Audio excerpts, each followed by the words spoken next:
Hey, good morning, friends. Pastor Jason here with our Tuesday check-in. The devotional reading for the last couple of days from the Upper Room Disciplines has had us in 1 Samuel, in the opening verses of chapter 8. This is where the nation of Israel goes to Samuel and demands to have a king, demands to have an earthly king set over them. Samuel has appointed his sons to be judges over the people. Some are rather dishonest and crooked and not walking in the ways of Samuel, not walking in the ways of the Lord. So the elders come to Samuel and demand to have a king placed over them. Samuel tries to argue with him and says, we're different. We don't have a king. God is our king. God provides for us. God takes care of us. And the people want no part of that. The people, out of jealousy, out of envy of the other earthly kingdoms around them, who have a king who they can see and touch and probably worship as an idol, which they're not supposed to do. The Israelites are jealous of that. Samuel goes to God, and God says, hey, you know what? Give them what they want. Give them what they're asking for, but make sure you warn them about what's going to happen. The king is going to take their sons and daughters and put them into service. The king is going to take the choice of the best land. Life is not going to get better for them with the king in charge, because the king will be corrupt, just like the judges, just like every other human is susceptible to doing.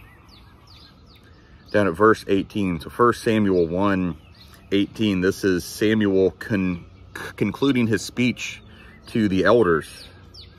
It says, when that day comes, the day that the earthly king begins to take from the people, it says, when that day comes, you will cry out because of the king you've chosen for yourselves. But the Lord won't answer you on that day. The people refused to listen to Samuel. No, they said, we must have a king over us. Then we'll be like all the other nations. Our king will judge us, go out before us, and fight our battles. It's amazing. It's amazing how a people with God himself as their king can so quickly forget, can so quickly become jealous of the other nations around them. They give up having access to the creator of the universe as their king, as their leader, as being present among them, because they'd rather have a finite, frail, fragile, corrupt human being over them. Because why? Well, that's what all of the other kingdoms have. You know, if we tie this into what we've been talking about the last couple of Sundays about, seeking the Spirit, living according to the Spirit, not necessarily always being a servant to the flesh, but seeking God's will, seeking God's purpose and plans for our life through the Spirit. Samuel here, I think, represents someone who's encouraging the people. No, the Spirit of God will provide what you need. God goes before you. God goes out with you into battle, into wherever it is that you go.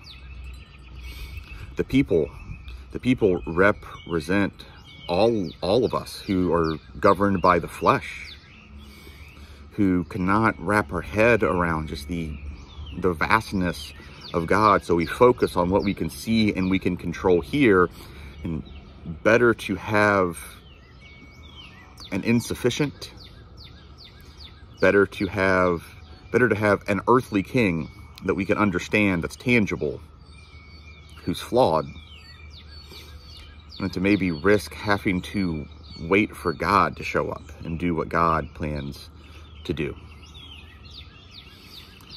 There's patience and there's bravery and there's perseverance that's required to seek the Spirit's call for us, to wait for God to come through. And the temptation is always there. the temptation is always there to get jealous of what others around us have, to see what other churches, what other families, what other individuals have. It's like, man, if only I had that. If only I could do what they do. If only I had whatever it is. For the Israelites, it was a king. If only we had a king like these other people have kings, then we're going to be all set. Finding that is not enough for them. In choosing a king, they reject God, and God is the only thing that sustains them. He's the one who has freed them from slavery and brought them this far. So, it's a reminder from 1 Samuel chapter 8 today, friends, about what it is that we're seeking, about what it is that we're demanding, why it is that we might want it.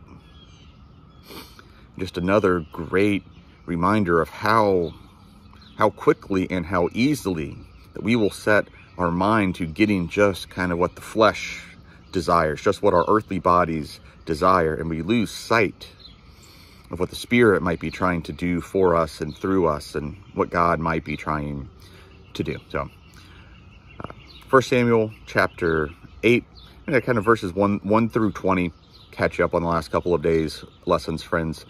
Hey, have a great day. Enjoy the nice weather.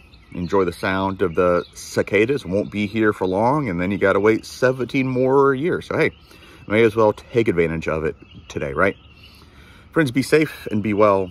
Remember how much that you are loved, and we will see you soon.